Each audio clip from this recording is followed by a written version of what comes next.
What's up, YTPC? Uncle Willie coming to you from the coop. Thought I'd try to throw you off. Here we are once again in the mobile lounge.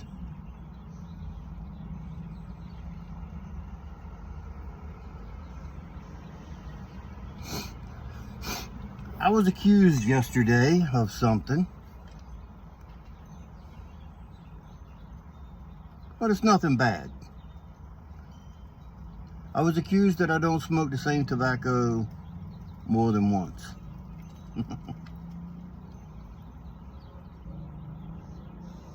When in fact, this is the third time I've smoked this new Peterson system spigot, P-lip, and it's the third time that I've had 1792 flake in it. Man, the sun is beaming in on my leg and it's burning it up. It's 70 degrees here. And I decided that before I come outside, I was wearing black jeans today. Pardon me. Black jeans, and the sun shining right on my calf, or my thigh, outer thigh, from that direction coming down, and it's just about that much, and it is on fire. Anyway, I'm smoking some 1792 flake. I keep moving and let it burn a different spot.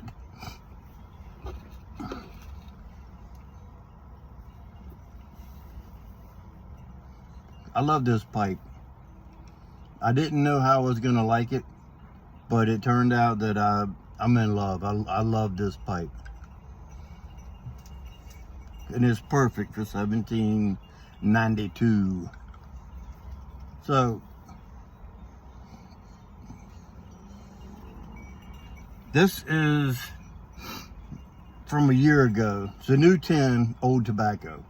I just put some in it so I could bring it out here and show you guys. Look how dark that stuff is. Show you the flakes. I just picked up a couple flakes. Get them fanned out here a little bit, just so you can see them. Look how dark that is. Smoky vanilla goodness. When I opened the jar and I dumped some out on my valet, I could just smell the smoky aroma, the smoky goodness blended in with the tonka bean. This is what it says: dark Kindle flake.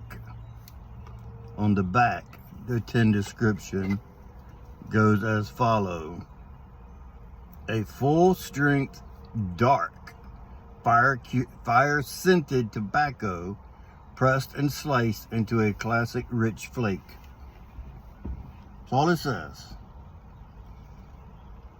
We all know that it's got tonka bean. That's the main aroma you smell from it. And it could or could not be Lakeland. It's up to you. But it is a dark, smoky tasting, delicious tobacco. This is the new tin art, and it doesn't have all that crazy warning signs and stuff on it. So I thought the tin was really nice when they came out with this. This was a few months back. I bought like whatever the limit was. It was either 8 or 10. I bought my limit. And then I put it all in a jar. What I'm smoking now is a jar from last year. So, I do smoke the same thing. I prefer like one bowl a day, and then I smoke 1 or 2 cigars.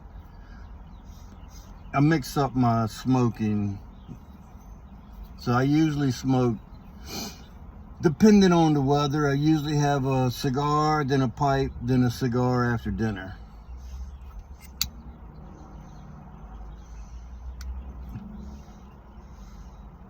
So have you ever bought something by accident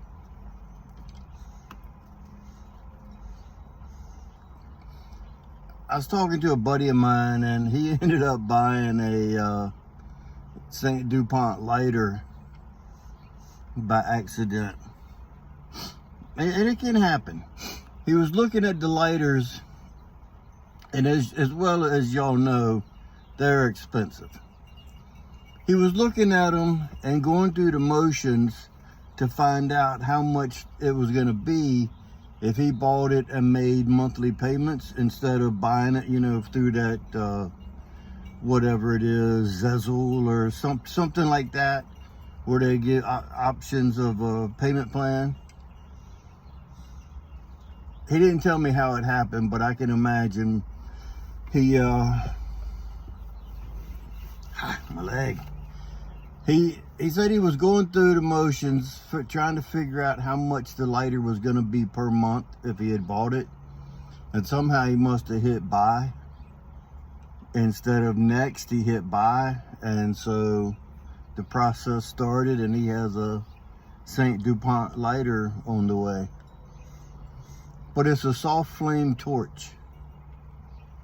I've seen soft flame torches by other manufacturers that were less expensive, and I've heard that they don't last long, because the way it works is if you push it down, it's a torch, and if you let it go, it burns as a soft flame. That's the way the ones I saw. They were in a Zippo type case, and when you flip the lid open and pull it down, it was a torch, and then when you let go, it was a soft flame, and then when you shut the lid, it turned off. Whew. So I had a buddy, I guess it's been about 15 years ago now. 12, 15 years, something like that. Maybe about 10 years. He came to work one morning, and he wasn't in a very good mood. And I was like, Mike, what's up, buddy? He's like, you'll never guess what happened. Him and his wife didn't get along very well. And he used to watch a lot of porn. And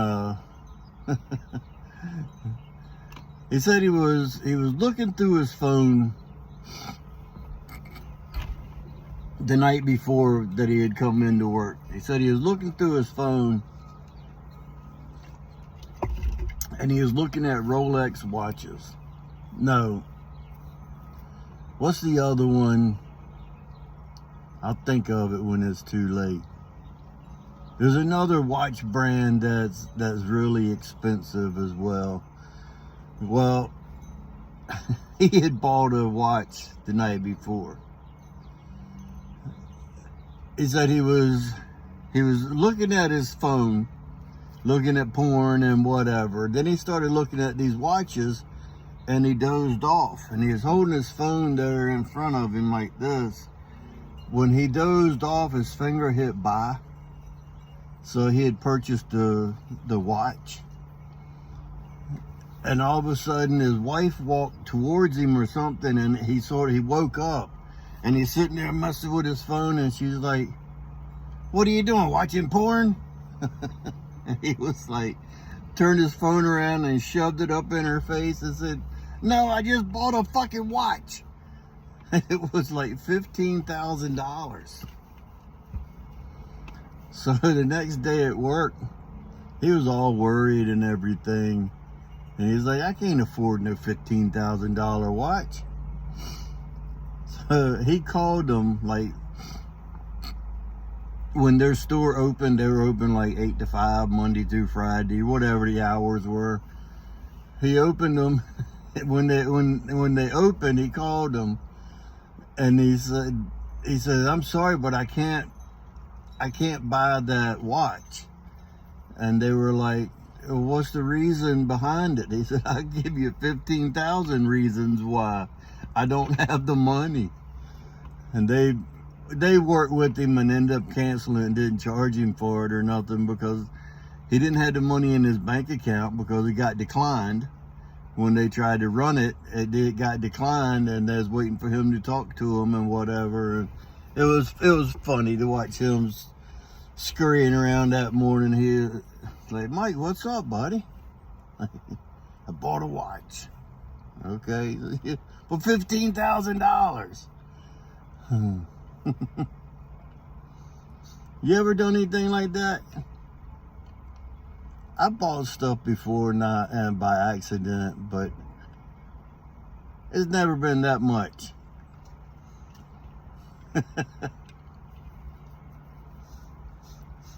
So anyway, I'm gonna jump off here, man. It's hot on my leg. I'm gonna go around back. I'm gonna do something, get out of this sun. Even if I gotta pull the car down to the end of the road and sit in the shade. Man, it's hot. Damn hot. Almost hot enough to do some crotch pot cooking. Anyway, if you stay ready, you don't have to get ready. And with that being said, until next time, you know what to do. Stuff them and puff them.